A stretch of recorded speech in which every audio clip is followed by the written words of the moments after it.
ሰላም ጤና ይስጥልን ተመልካቾቻችን የአፍሪካን ሬኔሳንስ ቴሌቪዥን ዜናዎች ከዚህ በማስከተል ይቀርባሉ። በቅድሚያም አርዕስተ ዜናዎቹን እንሆ።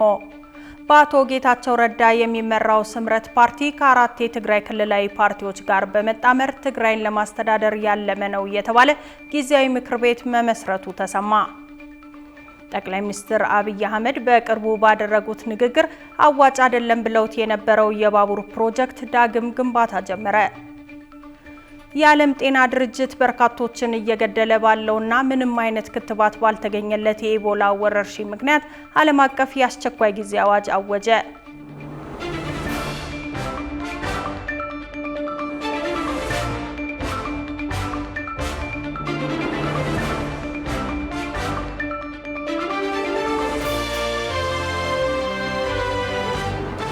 ተመልካቾቻችን በያላችሁበት የዓለም ጥግ ሰላምታችን ይድረስ። ይህ የአፍሪካ ሬኔሳንስ ቴሌቪዥን የዜና ሰዓት ነው። የተመራረጡ ዜናዎቻችንን ወደ እናንተ እናደርሳለን። አብራችሁ እንድትሆኑ የምጋብዛችሁ ሜሮን አለልኝ ነኝ። ቅድሚያ ወዳደረግነው ዜና ስናልፍ በአቶ ጌታቸው ረዳ የሚመራው ስምረት ፓርቲ ከአራት የትግራይ ክልላዊ ፓርቲዎች ጋር በመጣመር ትግራይን ለማስተዳደር ያለመ ነው የተባለ ጊዜያዊ ምክር ቤት መመስረቱ ተሰማ። በትናንትናው ዕለት ግንቦት 9 2018 ዓ.ም በተካሄደ አካታች ጉባኤም ይህ አዲስ የተቋቋመ ምክር ቤት በአጭር ጊዜ ውስጥ ወደ መቀለ እንደሚገባ በፕሬዝዳንቱ ጌታቸው ረዳ ተገልጿል። ጽዮን ላይኩን ተጨማሪ አላት። የትግራይ ክልል በሳምንታት ልዩነት ትግራይን ሊያስተዳድር የተዘጋጀ ሁለት የተለያየ ምክር ቤት ተቋቁሞበታል። ህወሓት ከሳምንታት በፊት ከመቀለ በኩል ባሰማው መልእክት በትግራይ የተካሄደውን ጦርነት ተከትሎ ፈርሶ የቆየው የትግራይ መንግስት ምክር ቤትን ዳግም አቋቁሞ የህወሓቱን ሊቀመንበር ደብረጽዮን ገብረ ሚካኤልን ክልሉን ለማስተዳደር በፕሬዝዳንትነት አስመርጧል። ይህ ክስተት በፖለቲካ ውጥረቱ ስላለ የትግራይ ክልል ሌላ አጀንዳ የፈጠረና ፌዴራል መንግስት በህወሓት ውሳኔ ላይ በይፋ ምንም አይነት አስተያየት ባይሰጥም እንኳን በፌዴራል መንግስት እውቅና የተቋቋመውን ጊዜያዊ አስተዳደር ጨምሮ ከህወሓት በተቃራኒ ጎራ የተሰለፉትን አካላት በሙሉ ቁጣ የጫረ እርምጃ ሆኖ ተቆጥሯል። ይህ በተወሰነበትና ጊዜያዊ አስተዳደሩ በአስገዳጅ መልኩ የጊዜያዊ አስተዳደሩ ስልጣን እየተቀማ እንደሆነ በገለጸበት ሁኔታ ላይ ከህወሓት በተቃራኒ ጎን የተሰለፈና በቅርብ ጊዜያት ውስጥ መቀለ ለመግባት የተዘጋጀ የትግራይ የፖለቲካ ፓርቲዎች ስብስብ የሆነ አዲስ ጊዜያዊ ምክር ቤት ስለመመስረቱ ተሰምቷል። የቀድሞ የህወሓት አባላትን በማማከል የተመሰረተውና በጌታቸው ረዳ ፕሬዝዳንትነት የሚመራው ስምረት ፓርቲ ከሌሎች አራት የትግራይ ፖለቲካ ፓርቲዎችና በአፋር ድንበር ከሚገኘው ሀራ መሬት ታጣቂ ቡድን ጋር በጋራ በመቆም በአዲስ አበባ ጊዜያዊ ምክር ቤቱ ተቋቁሟል። ከስምረት ፓርቲ ጋር በጋራ ጊዜያዊ ምክር ቤቱን ያቋቋሙት ባይቶና፣ አረና ትግራይ፣ ትንሳኤ ሰባ እንደርታና ቃንጫ ሀቂ የተባሉ ክልላዊ ፖለቲካ ፓርቲዎች መሆናቸውም ተሰምቷል። በስምረት ፓርቲ የፌስቡክ ገጽ ላይ በተለቀቀ ተንቀሳቃሽ ምስል ጌታቸው ረዳ ሲናገሩ እንደተደመጡት አሁን ላይ ባለው የትግራይ ሁኔታ ላይ አንድ ነገር አለማድረግ ቁጭትን የሚፈጥር ነው። በአንድነት ቆመን በትግራይ ላይ አደጋ የደቀነውን አካል እድሜ ልናሳጥር ይገባል ብለዋል። ጌታቸው ረዳ በጉባኤው ለተሳተፉ የፖለቲካ ፓርቲዎች ባስተላለፉትም መልእክት አሁን ላይ በጋራ ትግራይን ለማዳን የሚንቀሳቀስ የጋራ አካል ከመሆን በላይ የሚያለያያቸው አጀንዳ እንደማይኖር ሲገልጹ ተደምጠዋል። በትግራይ ክልል ያለው ሁኔታ በአጭር ጊዜ ውስጥ መፍትሄ ሊበጅለት እንደሚገባም በመጥቀስ አዲሱ ምክር ቤት በአጭር ጊዜ ውስጥ ወደ መቀለ እንደሚገባም ተናግረዋል። ክልሉን የማስተዳደር ሚናውን የሚወጣውም በህዝብ የተመረጠ መንግስት እስኪመሰረት ብቻ ነው ያሉት ጌታቸው ረዳ ፌዴራል መንግስት እስካሁን ወደ ግጭት ባለመግባቱ ያመሰገኑት አቶ ጌታቸው ዋናው እርምጃ የሚጠበቀው ከኛ ነው፣ እኛ ማድረግ የሚገባንን ካደረገን ፌዴራል መንግስትም ሆነ የተለያዩ አካላት ከጎናችን ይቆማሉ ሲሉም ገልጸዋል። አቶ ጌታቸው ከዚህም ባለፈ በአፋር ክልል ያለው የቲዲኤፍ ተገንጣይ ቡድን ሀራ መሬት አብሯቸው የተሰለፈ እንደሆነም ሲናገሩ ተደምጠዋል። በዚሁ ጉባኤ ላይ ንግግር ያደረጉት ጀነራል ጻድቃን ገብረትንሳኤን በበኩላቸው በትግራይ ውስጥ ያለውን በታኝ ኃይል አስወግዶ አሳታፊ መንግስት ካልተመሰረተ ትግራይና ህዝቧ የከፋና ከባድ አደጋ ውስጥ መውደቃቸው የማይቀር ነው ያሉ ሲሆን በአሁኑ ወቅት በቅርባችንም ሆነ በሩቅ በፍጥነት እየተቀያየረ ያለውን የጋጭነትና የብጥብጥ ሁኔታዎችን አገናዝቦ አርቆና አሻግሮ የማይጓዝ አመራር ሊያሻግረን አይችልም ሲሉም ነው የተናገሩት። የጉባኤው ሙሉ ዝርዝርና የተመሰረተው ጊዜያዊ ምክር ቤትን በተመለከተ እስካሁን በስምረት ፓርቲ በኩል ራሱን የቻለ ማብራሪያ ባይሰጥም የጉባኤው ንግግሮች በማህበራዊ ትስስር ገጾች ላይ ይፋ ተደርገዋል። ጠቅላይ ሚኒስትር አብይ አህመድ በቅርቡ ባደረጉት ንግግር አዋጭ አይደለም ብለውት የነበረው የባቡር ፕሮጀክት ዳግም ግንባታ ጀመረ። በ2007 ዓ.ም ግንባታው የተጀመረው የባቡር መስመሩ የቱርኩ ያፒ መርከዚ የተባለ ተቋራጭ እየገነባው የነበረ ቢሆንም በሁለት ዓመቱ የሰሜን ኢትዮጵያ ጦርነት ወቅት የደረሰበትን ዝርፊያና ጉዳት ተከትሎ ስራው ተስተጓጉሏል። ስነ ፀሐይ ተስፋ ተጨማሪ አላት።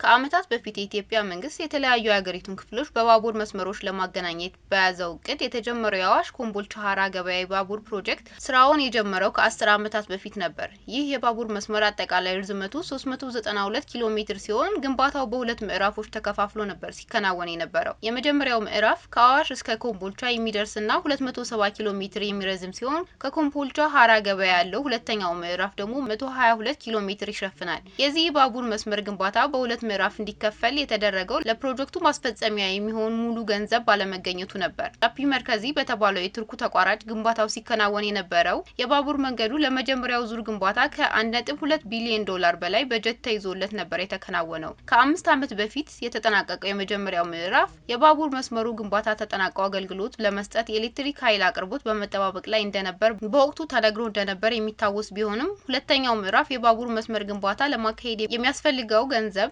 ዘጌት ብሎ ነበር የተገኘው።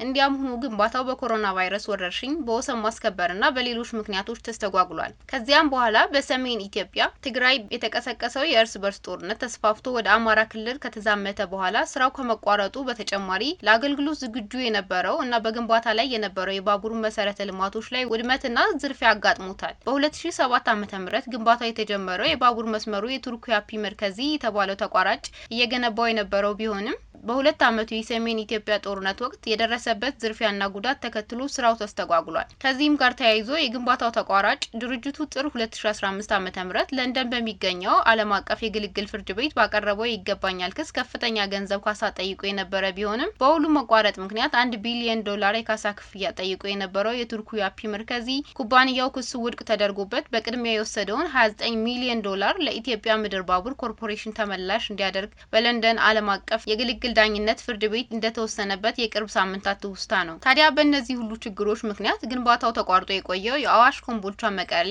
የባቡር ፕሮጀክት ዳግም እንደተጀመረ ተሰምቷል። የአማራ ክልል ምክትል ፕሬዝዳንት አቶ ሀሰን መሐመድ ግንባታው ለማጠናቀቅ ስራ መጀመሩን ያረጋገጡ ሲሆን ፕሮጀክቱ ከመቋረጡ በፊት መጠነኛ የግንባታ ስራዎች ብቻ ቀርተውት የነበረ ቢሆንም ባለፉት ጊዜያት የሀዲድ ቁሳቁሶች ለስርቆትና ለብክነት ተጋልጠው ቆይተዋል ብለዋል። ጠቅላይ ሚኒስትር አብይ አህመድ በቅርቡ በሰጡት ማብራሪያ ፕሮጀክቱ በ2.6 ሚሊዮን ዶላር ብድር የሚከናወን መሆኑን ጠቅሰው ከመቀሌ ኮምቦልቻ የሚመላለስ በቂ ምርት ባለመኖሩ ፕሮጀክቱ በኢኮኖሚ ረገድ አዋጭ እንዳልሆነና የወጣበትን ወጪ ከ40 እስከ 50 ዓመታት ውስጥ እንኳን መመለስ እንደማይችል መግለጻቸው ይታወሳል።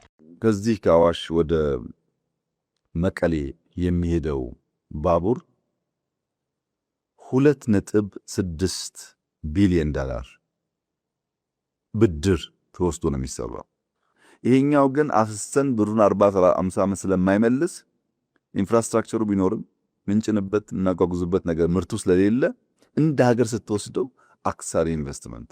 ይሁን እንጂ ባለፉት ጥቂት ቀናት የኮምቦልቻ ከተማ አስተዳደር በባቡር መስመሩ ላይ የደረሱ ጉዳቶችን ጠግነው ወደ ስራ የሚያስገቡ ሰራተኞችን ለመቅጠር የቅጥር ማስታወቂያ አውጥቶ እንደነበር የተገለጸ ሲሆን አሁን ደግሞ የክልሉ ከፍተኛ አመራሮች በፕሮጀክቱ ሳይት ላይ በመገኘት ግንባታው ከቆመበት ለማስቀጠልና አጠናቆ ወደ አገልግሎት ለማስገባት ስራ መጀመሩን ገልጸዋል።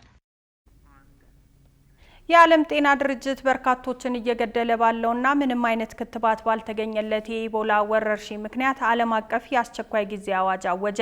ይህ በእንዲህ እንዳለ ሃንታ ቫይረስን ጨምሮ የሰው ልጅን በጅምላ የሚጨርሱ ገዳይ ወረርሽኞች እየተበራከቱ ቢሆንም ሀብት፣ እውቀትና ጉልበት ሞልቶ የተረፈው ዓለም ግን ለጦርነት እንጂ ወረርሽኞቹን ለመከላከል ማድረግ ያለበትን እያደረገ አለመሆኑ ጥያቄ አስነስቷል።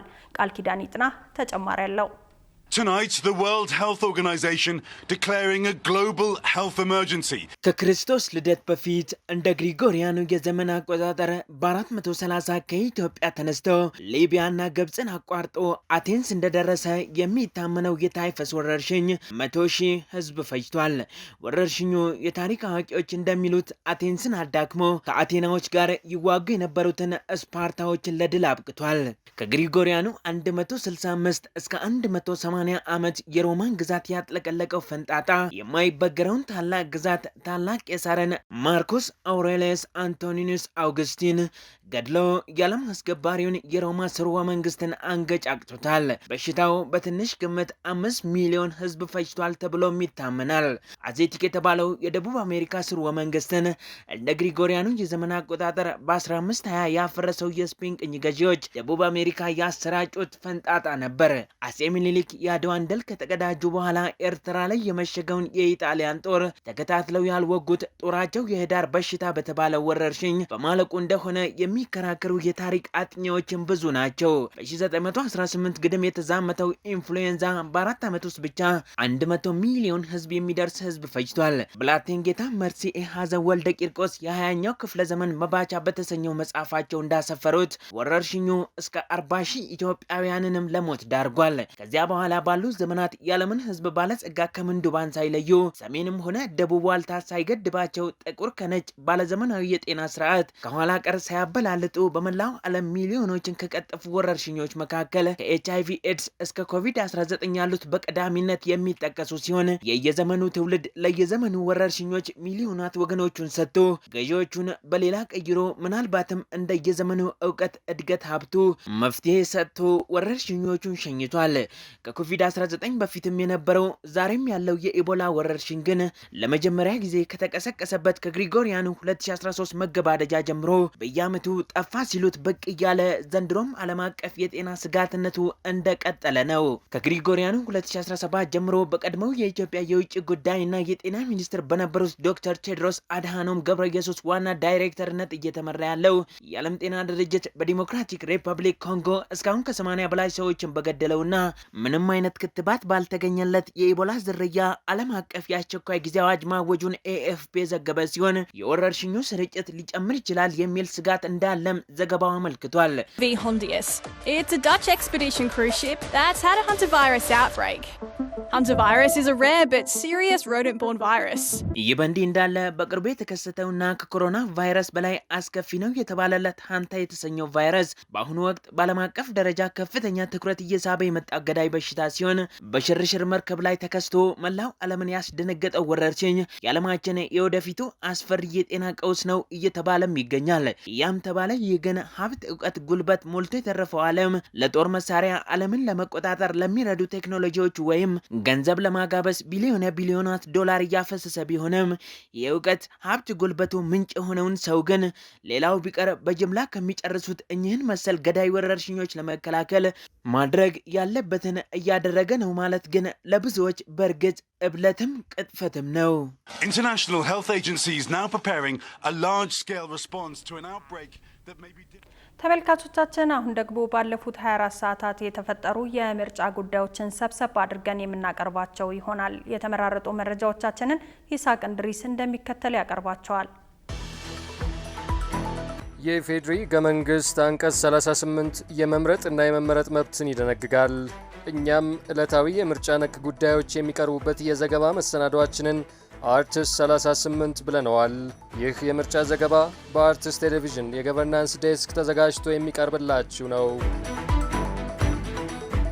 በኢትዮጵያ ላለፉት 13 ዓመታት ሳይካሄድ የቆየው የአካባቢ ምርጫ በወቅቱ ሊካሄድ ይገባዋል ተባለ። በኢትዮጵያ ለረጅም ዓመታት ያህል ሳይካሄድ የቆየው የአካባቢ ምርጫ ለመልካም አስተዳደር ምንጭ በመሆኑ በጠንካራ ሕጋዊ መሰረት ወቅቱን ጠብቆ ሊካሄድ እንደሚገባው ተገልጿል። ይህ የተገለጸው መልካም አስተዳደር ለአፍሪካ የተሰኘው የአፍሪካ ቀንድ ቅርንጫፍና በአዲስ አበባ የሚገኘው መስሪያ ቤት ከ7ኛው ሀገራዊ ምርጫ ጋር የተገናኘውን 3ኛ ዙር መድረኩን ባካሄደበት ወቅት በመድረኩ ላይ የአካባቢ አስተዳደሮች አስፈላጊነት፣ ለመልካም አስተዳደር ያላቸው ጠቀሜታና ወቅታዊ ሁኔታ በኢትዮጵያ በሚል የመነሻ ጽሑፍ ያቀረቡት በአዲስ አበባ ዩኒቨርሲቲ የፌዴራልና አስተዳደር ጥናት ማዕከል መምህሩ ዶክተር ዘመላክ አይተነው አካባቢ መንግስታት ብዙ ትኩረት የማይሰጣቸው ነገር ግን ለመንግስት አገልግሎት ፍትሐዊነት መሰረት ያላቸው መዋቅሮች መሆናቸውን አንስተዋል። የማዕከላዊ መንግስት በወደቀና በተተራመሰ ጊዜ የአካባቢ መንግስታት ጠንክረውና ራሳቸውን ችለው የሚቆሙ ናቸው የሚሉት ተመራማሪው ለዚህም ሶማሊያን እንደ ትልቅ ምሳሌ አንስተዋል። አክለውም በኢትዮጵያ ለ4 ጊዜ የአካባቢ ምርጫ መካሄዱን ገልጸው በ2005 ዓ.ም ከተካሄደ ወዲህ ድጋሚ ሳይካሄድ መቆየቱን ነው የተናገሩት። የተናገሩት። የአካባቢ ምርጫ አልተካሄደም በሚል የሚያጉረመርም የፖለቲካ ፓርቲም ብዛም የለም የሚሉት ተመራማሪው የፖለቲካ ፓርቲዎች ለማዕከላዊ መንግስት እንጂ ለአካባቢ ምርጫ ትኩረት እንደማይሰጡ ተናግረዋል። አያይዘውም በህገ መንግስቱ እውቅና ሊሰጠው የሚገባ እንጂ ምቹ ሁኔታ ሲፈጠር ብቻ ታይቶ ሊካሄድ የማይገባው ትልቅ አገራዊ ጉዳይ ነው ያሉ ሲሆን ማዕከላዊ መንግስትን ከተቆጣጠርን የታችኛውን እንደርስበታለን በሚል የሚደረግ አካሄድ መስተካከል አለበት ሲሉ መግለጻቸውን ሪፖርተር ዘግቧል። የኢትዮጵያ ብሔራዊ ምርጫ ቦርድ ለምርጫ ስራው ከለጋሽ አካላት ይገኛል በሚል በቅድ ይዞት የነበረው ገንዘብ ባለመገኘቱ አብዛኛው ወጪ በመንግስት መሸፈኑን አስታወቀ። ይህ የተገለጸው የህዝብ ተወካዮች ምክር ቤት የፕላን በጀትና ፋይናንስ ጉዳዮች ቋሚ ኮሚቴ የቦርዱን የፋይናንስ አጠቃቀምና የመጪውን በጀት ዓመት እቅድ በተመለከተ ውይይት ባደረገበት ወቅት ነው። በዚህ ወቅት የምርጫ ቦርድ ሰብሳቢ ወይዘሮ ሜላትወርቅ ኃይሉ ለ2018 ዓ.ም ምርጫ በጀት ያስፈልጋል ተብሎ ተጠይቆ የነበረው 15 ቢሊዮን ብር ቢሆንም ከአጋር ድርጅቶች ይገኛል በሚል ወደ 10.8 ቢሊዮን ብር ዝቅ ያለ በጀት እንደተደለደለለት አስታውሰዋል። በዚህም የበጀት ውስንነት ምክንያት ከዚህ ቀደም ከተመደበለት በተጨማሪ ለቀሪ ስራዎቹ 9.7 ቢሊዮን ብር አዲስ በጀት በመጠየቅ አጠቃላይ የቦርዱን የምርጫ ወጪ ከ20 ቢሊዮን ብር በላይ አሳልፎታል። የቦርዱ ሰብሳቢ በመግለጫቸው ለምርጫው የአጋር ድርጅቶች ድጋፍ እንደ አውሮፓውያን አቆጣጠር ከ2022 እና ለአውሮፓውያን አቆጣጠር ከ2023 ከነበረው ያነሰ የነበረ በመሆኑ ያንን በመረዳት ለተያዘው ምርጫ ወደ 15 ቢሊዮን ብር ለማሳደግ ታስቦ የነበረ ቢሆንም ድጋፍ ሊመጣ ይችላል በሚል በጀቱ ዝቅ ብሎ መበጀቱን ተናግረዋል። በዚህ ጊዜ ያለው የአጋር ድርጅቶች ድጋፍ በጣም ዝቅተኛ ነው፣ አብዛኛው ስራ እየተሰራ ያለው በመንግስት በጀት ነው ያሉት ሰብሳቢዋ የተባበሩት መንግስታት ድርጅት የሚያስተዳድረው የለጋሾች ፈንድን በአንድ ቋት 16 ሀገሮችን ይዞ የተቋቋመ ይሁን እንጂ ከ16 ለጋሾች አሁን ላይ ወደ 7 ከሚጠጉ ሀገሮች ብቻ የመጣ ገንዘብ መኖሩን ነው የተናገሩት። ቦርዱ ለሚያከናውነው የምርጫ ማስፈጸሚያ 10.8 ቢሊዮን ብር በጀት ተመድቦለት የነበረ ቢሆንም እስካሁን አብዛኛው ገንዘብ ጥቅም ላይ በመዋሉ ተጨማሪ 9.7 ቢሊዮን ብር እንደሚያስፈልገው መናገራቸው ተመላክቷል። ኢሰመኮ ለቀጣይ ዓመት በጀት ያቀረበው የበጀት ጥያቄ የተጋነነና በ3 እጥፍ ያደገ መሆኑ ጥያቄ አስነሳ። ፓርላማው ለተጋነነው በጀት የቀረበው ምክንያት አሳማኝ ባለመሆኑ ማብራሪያ ይቅረብ ሲል ጠይቋል። ብዙነህ እንዳለ ዝርዝር አለው። የኢትዮጵያ ሰብአዊ መብቶች ኮሚሽን ኢሰመኮ በመጪው ሐምሌ 2018 ዓ.ም ለሚጀምረው አዲሱ በጀት ዓመት ያቀረበው የ1.1 ቢሊዮን ብር በጀት ፍላጎት በመገባደድ ላይ ላለው በጀት ዓመት ከጸደቀለት በጀት በ3 እጥፍ ያደገና የተጋነነ ነው ሲል የሕዝብ ተወካዮች ምክር ቤት የፕላንና በጀት እንዲሁም ፋይናንስ ጉዳዮች ቋሚ ኮሚቴ አስታውቋል። የሕዝብ ተወካዮች ምክር ቤት የፕላን በጀትና ፋይናንስ ጉዳዮች ቋሚ ኮሚቴ የ5 የዲሞክራሲ ተቋማትን የፋይናንስ አጠቃቀምና የመጪው ዓመት የበጀት ፍላጎትን በገመገመበት ወቅት የኢትዮጵያ ሰብአዊ መብቶች ኮሚሽን የቀጣይ ዓመት የበጀት ጥያቄ ላይ ተወያይቷል። ኮሚሽኑ ለቀጣይ በጀት ዓመት ያቀረበው የተጋነነና በ3 እጥፍ ያደገ መሆኑን ያስታወቀው ኮሚቴው 753 ሚሊዮን ብር ከመንግስት ግምጃ ቤት ለመደበኛ በጀት ፍላጎቱ መጠየቁ ተገልጿል። በሌላ በኩል ከውጭ እርዳታ 402 ሚሊዮን ብር በአጠቃላይ 1.1 ቢሊዮን ብር በጀት ለማግኘት ፍላጎቱን ማቅረቡን አስታውቋል። የገንዘብ ሚኒስቴር ለኮሚሽኑ ባስቀመጠው የበጀት ጣሪያ መሰረት ከመንግስት ግምጃ ቤት 193 ሚሊዮን ብር ሲሆን አሁን ከጠየቀው ከጣሪያው ጋር ሲተያይ በ560 ሚሊዮን ብር ልዩነት እንዳለው ተገልጿል። ልዩነቱ 290 በመቶ ከተቀመጠው ጣሪያ እንዲሁም በባለፈው ዓመት ከጸደቀበት የ2018 በጀት ዓመት ጋር ደግሞ የ337 ሚሊዮን ብር ልዩነት እንዳለው ተገልጿል።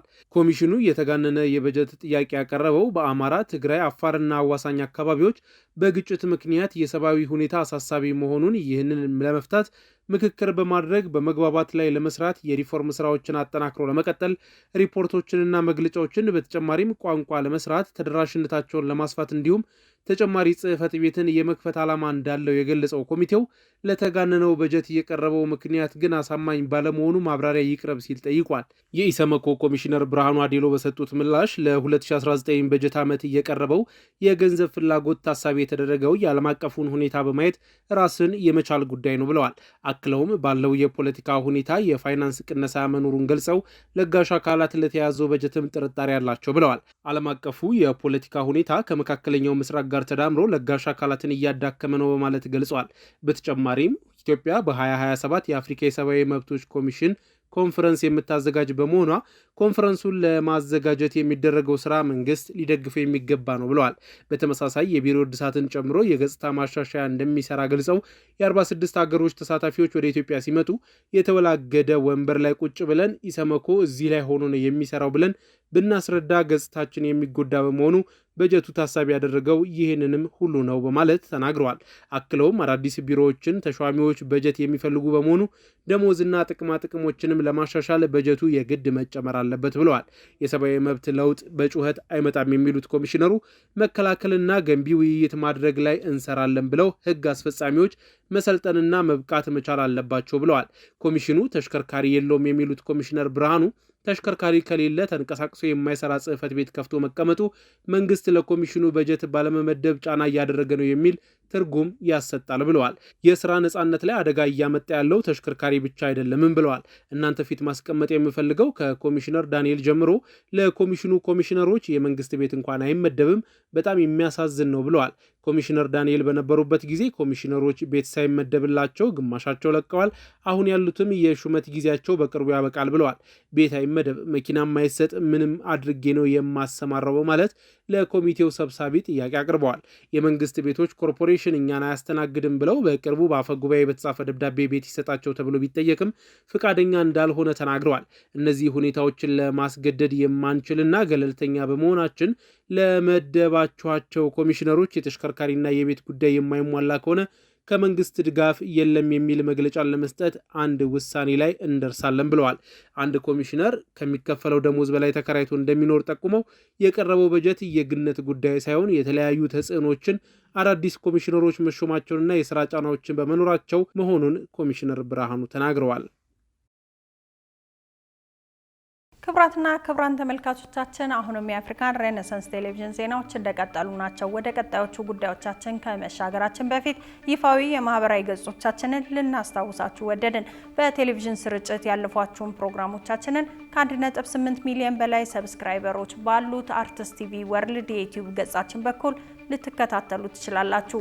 በተጨማሪም በርካታ ተከታዮችን ባፈራንባቸው በፌስቡክ፣ በቀድሞ ትዊተርና በአሁኑ ኤክስ እንዲሁም በቲክቶክ እና ኢንስታግራም ገጾቻችን በኩል ቤተሰብ መሆን ትችላላችሁ። ከቆይታ በኋላ በ37ኛ ሳምንት የእንግሊዝ ፕሪሚየር ሊግ የሊጉ መሪ አርሰናል ከሊጉ መውረዱን ካረጋገጠው በርንሌ ጋር የሚያደርገውን ተጠባቂ ጨዋታ ጨምሮ የተመራረጡ ስፖርታዊ መረጃዎችን ወደ እናንተ እናደርሳለን። ይጠብቁን። ልጆች ለረጅም ሰዓት በስልክና በቪዲዮ ጌሞች ላይ ማሳለፋቸው ለዲጂታል ኦቲዝም እየዳረጋቸው መሆኑ ተነገረ። በኢትዮጵያ ወላጆች ልጆቻቸው ሲያለቅሱ ወይም ሲያስቸግሩ ስልካቸውን ሰጥተው ዝም ማሰኘት መምረጣቸው ልጆቻቸው መናገር የሚችሉ ሆነው ከተወለዱ በኋላ አንደበታቸው እንዲያዝ እያደረገ መምጣቱ ተገልጿል። ኤፍራታ ይስራለም ተጨማሪ አላት።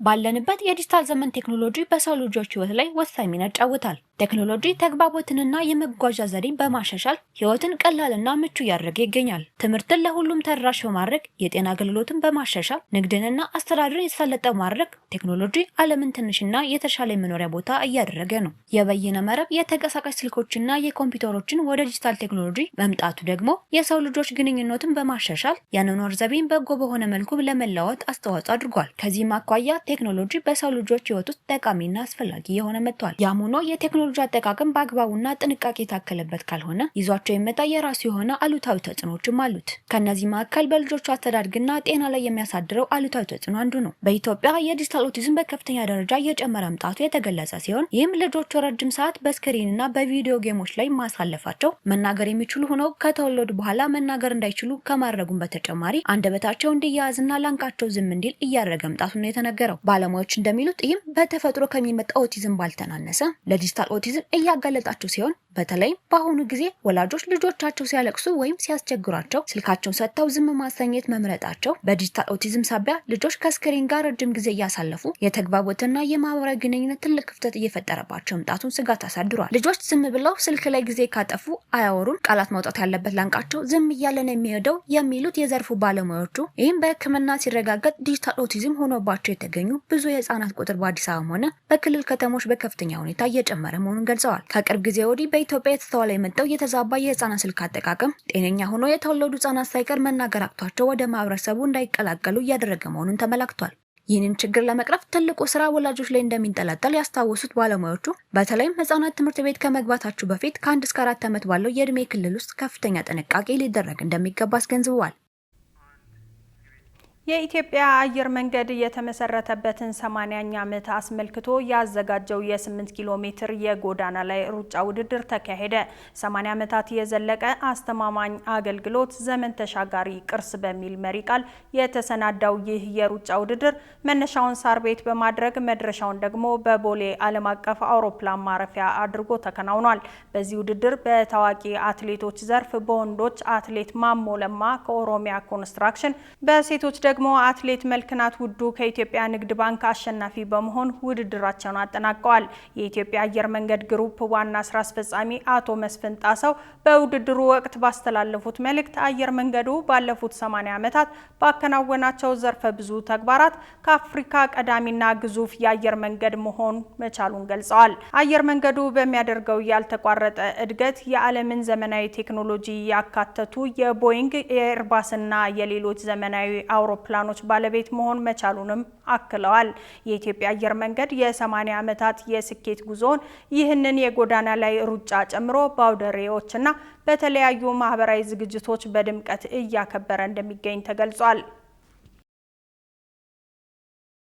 ክቡራን ተመልካቾቻችን አሁን የተመራረጡ ስፖርታዊ መረጃዎችን ወደ እናንተ የምናደርስበት ሰዓት ላይ ደርሰናል። ስፖርታዊ መረጃዎቹን ባልደረባችን ጌታውን አበበ ይዞ ይጠብቋችኋል።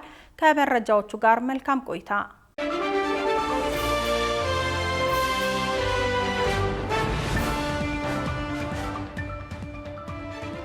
እንዴት ቆያችሁ ውድ ተመልካቾቻችን? አሁን የሰዓቱን ስፖርታዊ መረጃዎች ወደ እናንተ የምናደርስበት ጊዜ ላይ ደርሰናል። ከመረጃዎቹ ጋር ጌታውን አበበ ቆይታ አደርጋለሁ። መልካም ጊዜ። 24ኛው የአፍሪካ አትሌቲክስ ሻምፒዮና ሲጠናቀቅ ኢትዮጵያ በውድድሩ 15 ሜዳሊያዎችን በመሰብሰብ ማጠናቀቋን የኢትዮጵያ አትሌቲክስ ፌዴሬሽን ይፋ አደረገ። በጋና አስተናጋጅነት ሲካሄድ የቆየው 24ኛው የአፍሪካ አትሌቲክስ ሻምፒዮና ላለፈው ቀናት ተካሂዶ ፍጻሜውን ሲያገኝ የኢትዮጵያ ብሔራዊ ቡድን 5 ወርቅን ጨምሮ በአጠቃላይ 15 ሜዳሊያዎችን በመሰብሰብ ሶስተኛ ደረጃ በመያዝ ውድድሩን አጠናቋል። ከ60 በላይ አባላት ያሉት ልዑካን ያሳተፈው የኢትዮጵያ አትሌቲክስ ቡድን በውድድሩ ላይ ደማቅ ታሪክ በመጻፍ ማጠናቀቁ ኢትዮጵያ ዳግም በአህጉራዊ መድረክ በአትሌቲክስ የበላይነቷን ያረጋገጠችበት እንደነበርም ፌዴሬሽኑ አረጋግጧል። በዚህ አህጉራዊ ውድድር ላይ ተተኪ አትሌቶች ከመታየታቸውም በላይ ኢትዮጵያ ከዚህ በፊት እምብዛም ውጤት በማታስመዘግብባቸው አጫጭር ርቀቶችና እንደ እርምጃ ባሉ ባህላዊ ውድድሮች ሜዳሊያ ውስጥ መግባቷ የውድድሩ መልካም ጎኖች መሆናቸውም ተሰምቷል።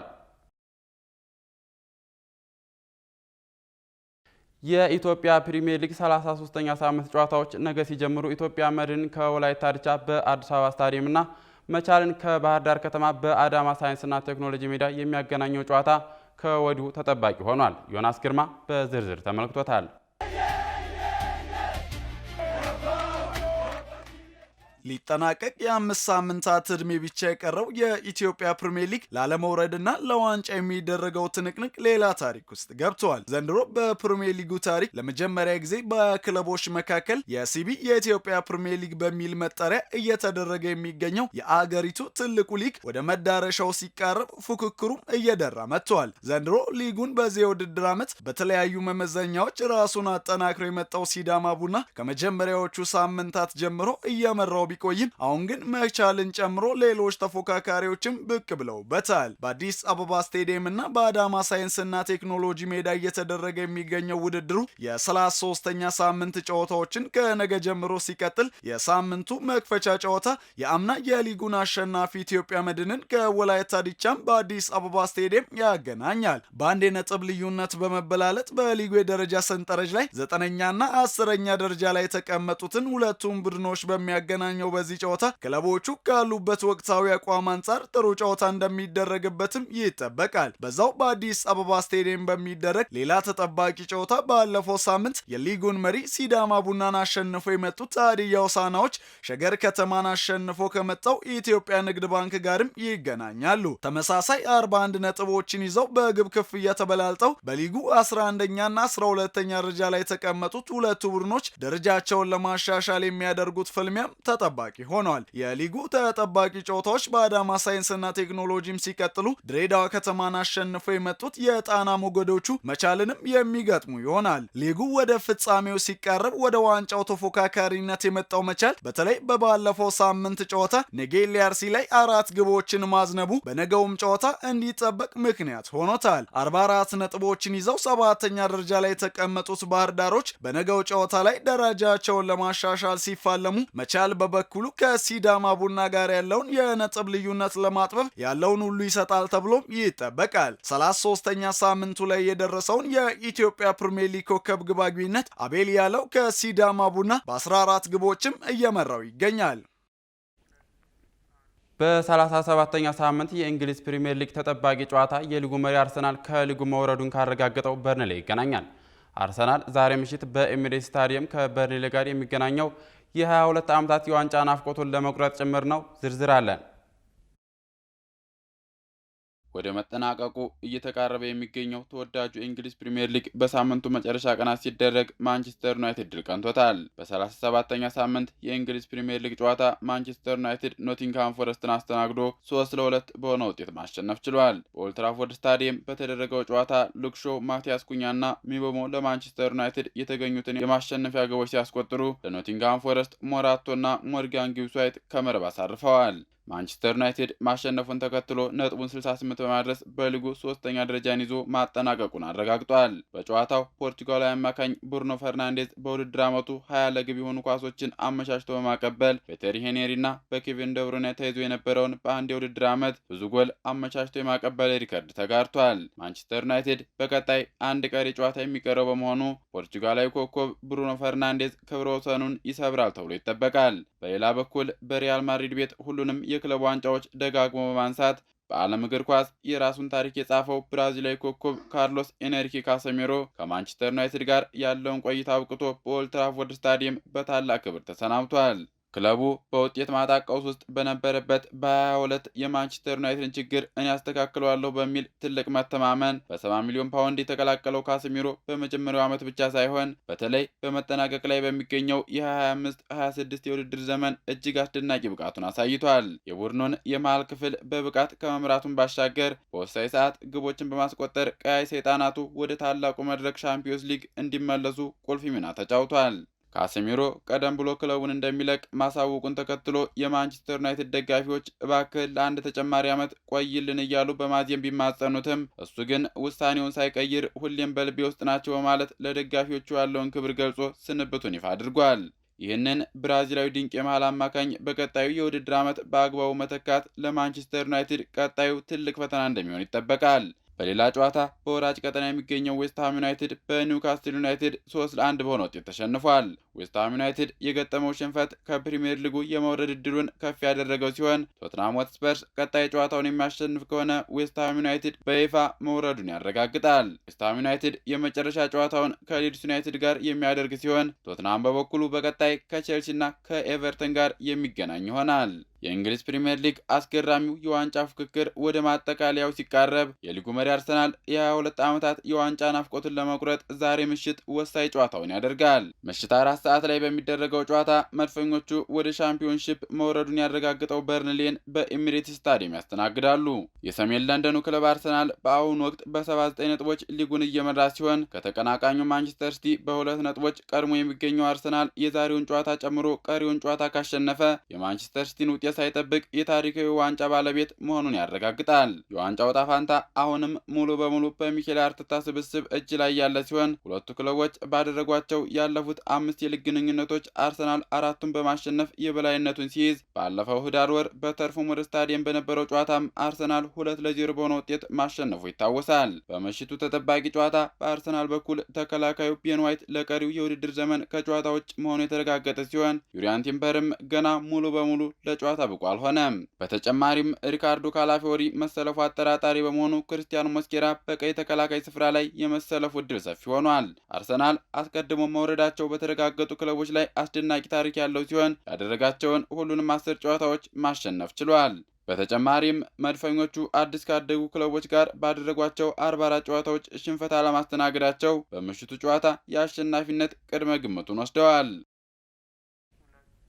ክቡራትና ክቡራን ተመልካቾቻችን በእኔ በኩል ያስኳቸው ስፖርታዊ መረጃዎች አጠናቅቄያለሁ። አሁን ወደ ሚሮን መልሳችኋለሁ። መልካም ቆይታ።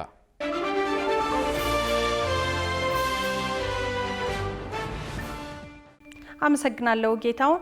ውድ ተመልካቾቻችን የአፍሪካን ሬኔሳንስ ቴሌቪዥን የሰዓቱ ዜናዎች የተከታተላችሁትን ይመስሉ ነበር። ስለሰጣችሁን ጊዜ ከልብ እያመሰገንን ከዜናዎቹ ጋር ሜሮን ዋለልኝ ቆይታ አድርጌያለሁ። ከቀሪ የጣቢያችን ዝግጅቶች ጋር መልካም ጊዜን ተመኘው።